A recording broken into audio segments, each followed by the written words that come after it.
Natick is located west of Boston between Needham and Framingham. With a population of 37,000, it's one of the largest towns we've visited, but sits on only 16 square miles of land. I'm with Shannon Boudreau here at Casey's in Natick, which is an adorable little diner. It's open sometimes for breakfast. Yep, we're open Thursday through Monday for breakfast. So we open at 8 a.m. and we serve breakfast from 8 to 10:45. Great. So what's the history of this diner? So I'm a fourth generation down here. My cousin owns it right now. I help him run it. So our great-grandfather started it, Fred Casey, back in 1890.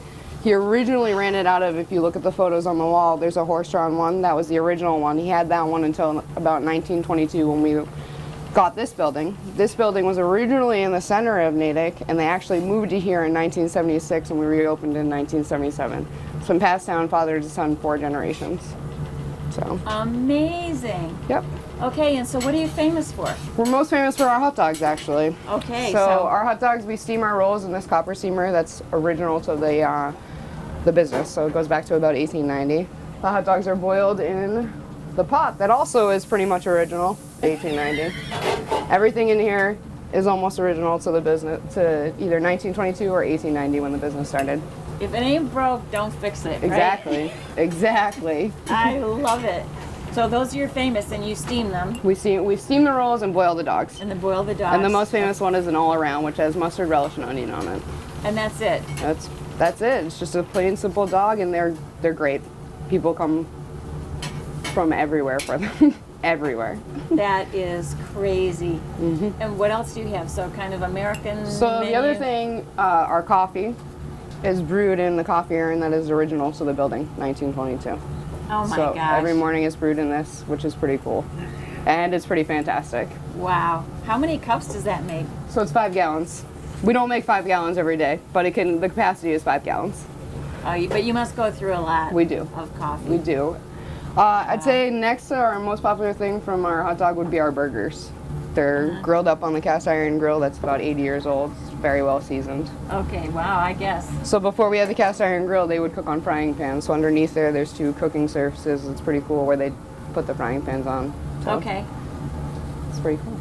Wow, that's just amazing. How many hot dogs do you think you've sold? Millions. Put a sign up that says over 1 billion. Probably over 1 billion. You might as well. Wow, that is great. Any future plans? I think we just want to keep it going. Yeah. Keep it going. We got the 5th generation up, and then we got a 6th generation out there. So we shall see. Really? Yes. And they don't know it yet, but they're going to be working at Casey's. They have no idea, but they'll be slinging dogs in no time. I bet they're not even eating hot dogs yet, are they? Are they that little? No, they're all eating hot dogs at this point. Okay, so they're getting groomed. Yes. We get groomed from a very early age in the Casey family. Your first stop from the hospital is here. Oh, wow. So what time do you close then? Are you open for dinner? So we are open till dinner. We close at 7 p.m. every day except for Fridays and Saturdays. We stay open till 8, a little later. Okay. Yep. So. You don't serve beer, do you? No. Okay, but you have floats. We have floats, we have shakes, we have French fries now. French fries are newer. We've only done French fries for about 4 to 5 months, but they are incredible. Really? Yep, we always just did chips, and everybody kept asking for fries, and we finally got the fry later, and they are phenomenal. Really? Excellent. Okay, well, thank you, Shannon. Thank you. It's a cool little place. We love it. We can't wait to have breakfast. Yes, enjoy. Thank you. Tell me about the record holder. Well, Tiny, back in the 50s, holds the record. He ate 3 dozen all around. He used to come in frequently and order a dozen for lunch from my grandfather, and one day he was hungry. He kept asking, "Joe, hit me again," and he ate 3 dozen. No. Yep. With Oh my gosh. on it. Nobody's come close to it. That's awesome. It was a nonprofit that covered all the seniors. What is that you're making? And that was So that's a Western sandwich, and I have the corned beef hash on the grill, bacon and fried egg. Okay. All right, Amber, what do you have? I have 2 fried eggs and the biggest pile of home fries I have seen in several months. So, good job, Casey's. I'm going to try the home fries first. Let's see. No. I think that's cute. I don't know. I like the seasoning on this because it's got a little bit of a pepper taste, but it's not overwhelming. And you can really taste that a lot of care went into it. It's very, very good. Okay. I recommend it. Sounds A little good. bit of like a barbecue taste too. Really? Yeah, a little bit. Sounds good. Very good. All right. I don't know what's on it, but that's. Different, right? It's almost like it's got like a little bit of a barbecue aftertaste. A little. I wonder if it's because of the grill. It's absolutely the grill because it has the seasoning to Yeah, it. You know? it sure is. Yeah. Egg. You ready? Yes. Ready? I'm ready, Freddie. I have an egg salad melt that's got mushrooms, onions, cheese. Look at that. Mmm.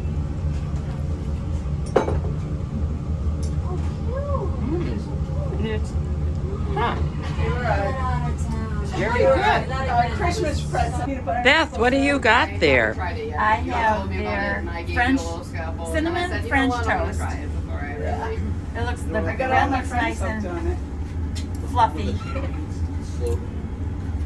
Done on the grill, the very, very, very seasoned grill. When there was a hook and ladder competition, we competed twice. It's light, Once against 4 other towns. Once good cinnamon flavor. Not here. At least. I love it. Hi, we are with Nikki Lefebvre, who is the Executive Director of the Natick Historical Society, and Terry Evans, who is serves on the board, okay, of the Historical Society. We want to start with Nikki. So tell us when Natick was first settled and when was it incorporated? Sure. So Natick today is on the ancestral homelands of Nipmuc peoples, and who lived here for many, many generations before Natick was established as a praying town or mission community in 1651. The town wasn't incorporated until over a century later in the 1780s. It's unusual in that there's a large gap between its establishment as that praying town into its being incorporated as a full town in the state of Massachusetts. From 1651 up through the 1680s, this was a community of entirely indigenous residents, and the first English family didn't arrive until the 1680s. And even then trickled in slowly until in the 1800s, the land governance system shifted from one in which land was held in common by indigenous families who lived here to one in which individual lots were parceled out. And increasingly after that happened, after about 1720, English and later American bought up those individual plots. By the 19th century, there are more factories in the community, and in particular in the shoe industry.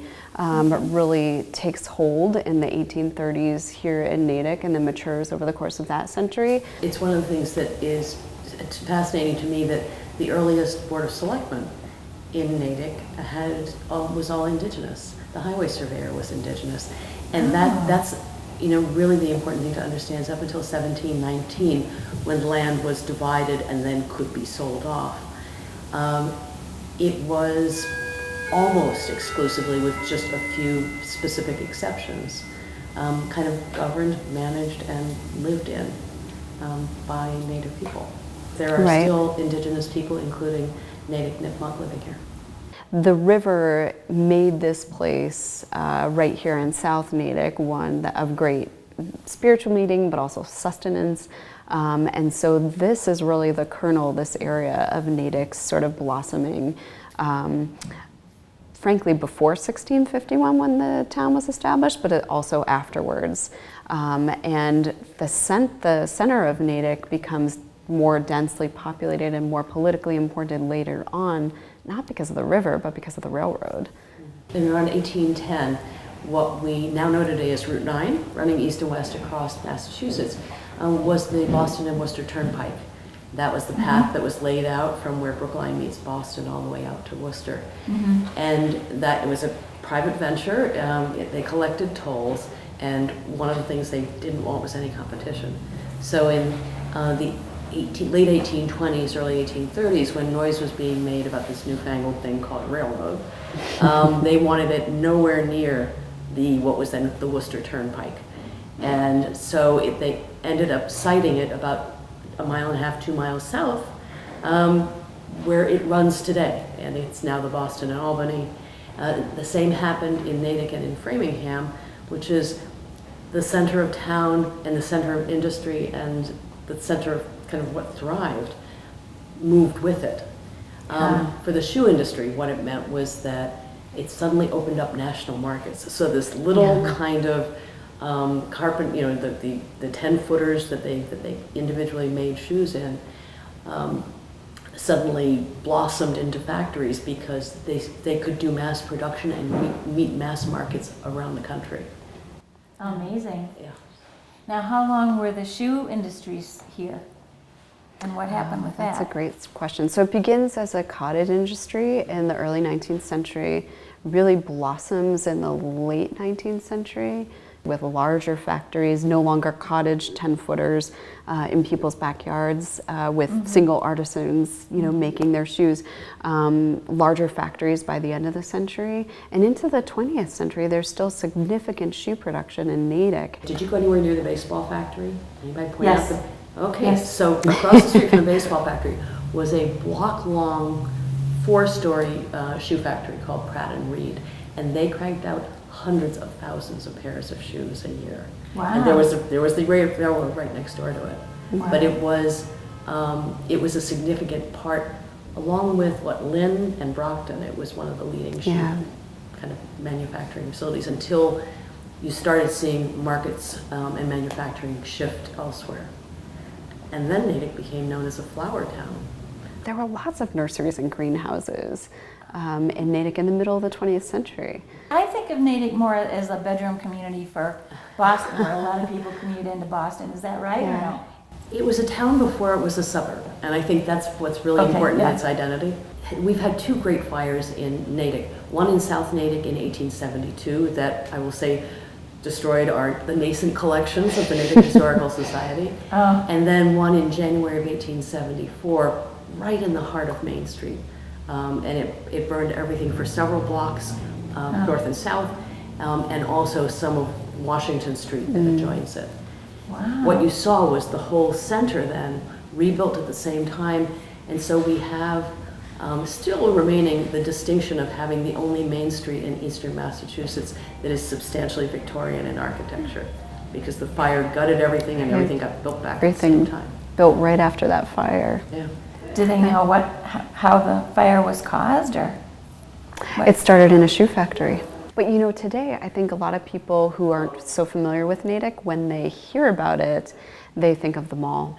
And they think of retail, right? As if Natick only exists right along Route 9. Yes. And, you know, that's a shame because Natick Center is just a thriving community of culture and arts, and there are so many cool things going on down in Natick Center that I feel like there's this renaissance of vibrance downtown, you know, that's really exciting and so much bigger and more meaningful than the retail along Route 9, although that has a great history too, which I don't want to discount. There was a famous baseball factory here as well. What do you know about that?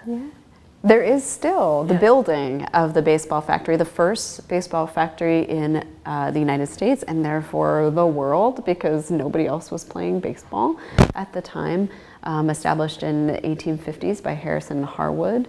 And you know, he purchased the patent from 2 young men who were shoemakers who were playing ball in Natick. And I just love this story because when you think about baseballs, you don't automatically think about shoes. But if you pause for a minute, right, like a leather shoe is the act of sort of curving leather and stitching it together, which is exactly what you do when you make a baseball. And so these 2 young men came up with a better way of making the ball. At the time, baseballs were not standardized. They looked different depending on where you played and who you played with. Harrison Harwood saw the genius in their invention. He purchased the idea from them and he started cranking out baseballs. And that baseball, the figure-8 pattern with the stitches, has not changed since then. What else of significance in Natick's history would stand out? Maybe famous people who lived here, or you said George Washington actually passed through? He did on his, kind of serendipitously, on his way back from his first visit, he's inaugurated as president in April, and he decides he has to go out and meet the people. So very familiar with Boston. He had been here many times during the Revolution, so he decided to start with Boston. And he came up along largely what we know today as Route 20, and he stayed in Boston for 5 days.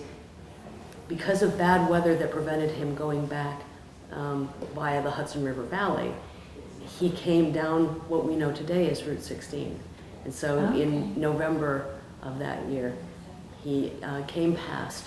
And there are buildings all along the route he passed, not just in Natick, but in other towns, that stand today and would have borne witness to his passing. Wow, So, that's really cool. in a more contemporary sense, we have Henry Wilson, who was Ulysses Grant's vice president, who served, and actually who died in office, who's considered kind of a favorite son in a way. And I was talking briefly about Harriet Beecher Stowe, who is associated with Natick, not because she lived here, but because she had the wisdom to marry a man from Natick, Calvin Stowe. She'd made her fame in 1852 with Uncle Tom's Cabin. She would come and visit her husband's family, and she would hear these stories of these characters who really lived and made Natick what it is. And she wrote a book in 1869 called Old Town Folks that was modeled on these real personalities. Of the praying towns that were established by Reverend John Eliot, it is the one that retains its indigenous name. That Magunko has been absorbed into Hopkinton and Ashland, Neshoba's been absorbed into Concord, but Natick is Natick. And it is believed that the term is in Nipmuc, translated as my land. Dottie Green, who played in the Women's National Baseball Leagues, during the Second World War, and went to Natick High School and turned out to be this incredible athlete when it came to playing baseball, and set a lot of records. And the film with which we're all familiar, A League of Their Own, which features Dottie of the Rockford Peaches, follows this woman's story very closely. The society was founded in 1870. And at the time, there were two, a clothier and a minister, both of whom had a passion for collecting natural history as well as cultural historical documents. And they kind of came together and they founded the society, and they had rooms up above the clothier's shop across the street from where we are today. Their first rooms burned down, as we mentioned, but then when a man named Oliver Bacon included in his will the provision for both the library, the Bacon Free Library that is upstairs in this building, as well as the Historical Society, this structure was erected and opened in 1880 and has provided ever since the home of the Natick Historical Society, which was at the time called the Historical Natural History and Library Society of Natick. So we've been here since 1880. In 1948, along with the promotion of a movie called Mr. Belding Builds His Dream House, which was all about this couple that was in Manhattan and outgrew their space and they wanted to build their house out in the suburbs or the country. But when they promoted that film, they built dream houses. I want to say 5 or 6 of them throughout the country, and one of them is in Natick. And it still stands in Natick today, although its form has changed a bit over the years, but it was a model house with brand new GE appliances. GE funded it. Myrna Loy, who starred in the movie, she came to the opening of that house and she put her high heel print in the driveway. Well, thank you very much. Thank you. Thank you so much. You just scratched the surface. We'll have to leave it at that. Everybody else has to come here and find out for themselves the rest. Yes, please come. Thank you. Even though it was a rainy day, we took some time to explore the art, architecture, artists, and memorials around Natick. The art community is obviously very important here. This is so cool.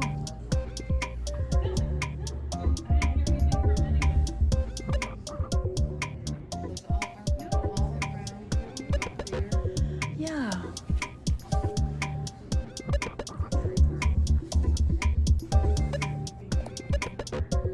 Very cool how they kept it like the outside of the old building right inside the new building.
We even got a selfie with the friendliest meter monitors we've ever met.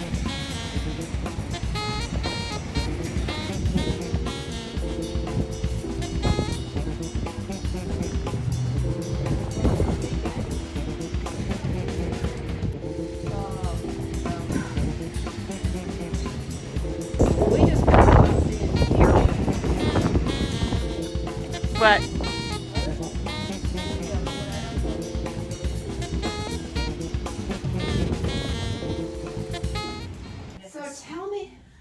But our floors is, we have 3 people on the floor. Joe, who designs jewelry. Myself, I'm mixed media. I do watercolor, jewelry with sea glass. Well, you do see All kinds of things. And then Helen, who's not here today, is a handbag designer. Wow. And does all kinds of fiber art. She makes memory quilts and so sorry about the dog. No, don't worry. All kinds of things like that. And we've been together for 10 years, I think. And give me your name again. My name is Ginger Ginger. McEachran. Okay. This is Joe LaFalls, Hi, baby. my studio mate Joe. Hi. Hi, Joe. And who's this? This is Bear, Hi, Bear. guard dog, Hi. Oh, you painful one. good boy. And then downstairs, and I'm happy to show you around. Downstairs we have Denise Girardin, who is a painter, and Chrissy Veveros, who is also a painter, crafter. She does all kinds of things. And then in the basement, we have my goodness. Steve Levinsky, who does fused glass, and Conrad Gies, who is a photographer. Nice. So, and we've all been here for, well, I've been here for 2007, so I've been here So, seven. isn't it, you know what? This is So, great. it because is- You get stimulated just by having somebody It else is, yeah, working next door. absolutely. You don't have to be doing We the same were stuff. just saying that we always ask each other, ask for an opinion. Oh, I love Even Yeah, it. that's though great. Even though we know which one is right, and we always say the same thing. But you know what? You have somebody critique your work. It's wonderful. It's and get new ideas too. Yes, That's true. yes, because The afternoon. yes, I gotta go. I gotta go be with them. Yeah. So, I'm doing some sweet peas, which that's my husband's nickname for me, sweet pea. I do jewelry over at this, and then I just, yes, but I'm with your rocks. Oh, good stuff. All of my work is over at No, yours. Doing resin. Resin them into What a bezels. clever Let me see. idea. And then I make, I'll turn them into necklaces or, Oh my gosh. or, Oh, that's so so they're cool. kind of fun. What a clever. Look at the back too. You don't see the back. Yeah, they are, it is fun. It is fun. So creative. So you can see all of her fabric. She's got fabric everywhere. She makes, Oh. she does a lot with recycled clothing. So Oh, she'll good. make fabulous bags. Like this is one of my favorites that she did. And this was a skirt. And then she paired it with these fabulous jeans. I I mean, I she's, love that. and then she's worked a lot with people that have lost someone. This was her sample, and then so now she can do anything. I mean, Sounds like it. She's a she's very clever person. quite remarkable. I mean, really. So she's, yeah. When they sold the house, she Claimed said it. this is what because her grandmother was the one that taught her to sew. Oh, that's even more So important. this came up from Tennessee. Oh my goodness. Yeah, she's years ago. So the theme one year was shoes. So she made those boots. So Idea. That is awesome. Yes, that's. see, I want to pick. Channel Garden, and then we're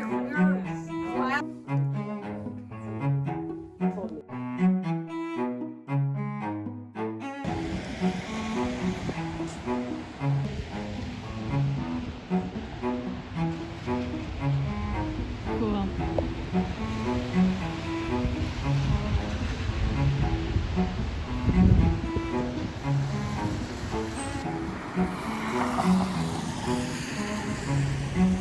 Goes around the corner.